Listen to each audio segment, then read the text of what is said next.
ఆయన జయంతి రోజు మనం ఏం చేయాలా? ఆయన అక్కడ పుట్టాడు, ఇంత వివక్షత అనుభవించాడు, ఈ కార్యక్రమాలు చేశాడు, ఆయన బౌద్ధ మతాన్ని స్వీకరించాడు అని చెప్పుకొని లేచిపోవడం కాదు. ఆయన వారసులుగా ఆయన ఆశయాలను ముందుకు తీసుకెళ్ళాలి. ఆయన ఆశయాలను ముందుకు తీసుకెళ్ళడమే మన లక్ష్యం. ఏంది ఆయన ఆశయం? ఏంది?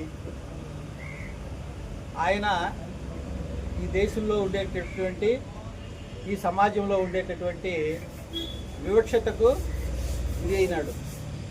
గురి అయి తను అనుభవించి భవిష్యత్తు సమాజానికి ఇలాంటి వివక్షత ఉండకూడదని, ఈ వివక్షతకు ప్రధాన కారణం ఈ సమాజంలో ఉండేటటువంటి కుల వ్యవస్థ. కాబట్టి కుల వ్యవస్థ లేనటువంటి ఒక సమాజానికి కలగన్నాడు. ఆయన కుల నిర్మూలన కోసం పోరాటం చేశాడు. కుల నిర్మూలన కొరకు పోరాటం చేయడం అంటే ఏంది? కులరహిత సమాజాన్ని, కులం లేనటువంటి ఒక సమాజాన్ని ఆవిష్కరించాలని కోరుకున్నాడు. కాబట్టి మనం కూడా ఆయన ఆశయం ముందుకు తీసుకెళ్ళడం అంటే ఈ దేశంలో కులరహిత సమాజం కావాలని కోరుకోవాలా.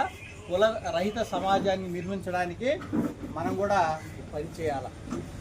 అసలు ఈ వ్యవస్థలో ఈ సమాజంలో కుల వ్యవస్థ రావడానికి ప్రధాన కారణం, మూలము మనువాదం అనేదాన్ని ఆయన గమనించాడు.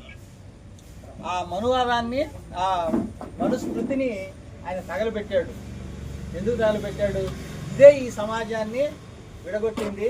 ఈ సమాజంలో ఈ అంతరాలను సృష్టించింది. కాబట్టి ఈ అంతరాలు లేనటువంటి సమాజం కావాలంటే ఈ మనుస్మృతి ఉండకూడదు. ఈ మనుస్మృతిని ధ్వంసం చేయాలని ఆయన ప్రయత్నం చేశాడు. కానీ ఈరోజు ఆయన చనిపోయిన ఆ రోజుల్లోనే ఆయన మనుస్మృతి తగలబెట్టే తిరిగి ఈ సమాజంలో మనుస్మృతి వచ్చేటట్టు కనిపిస్తుంది. మనువాదం మళ్ళా బలపడే వాతావరణం వచ్చేసింది. మనువాదులు మళ్ళా పడగ విప్పడానికి ప్రయత్నం చేస్తున్నారు.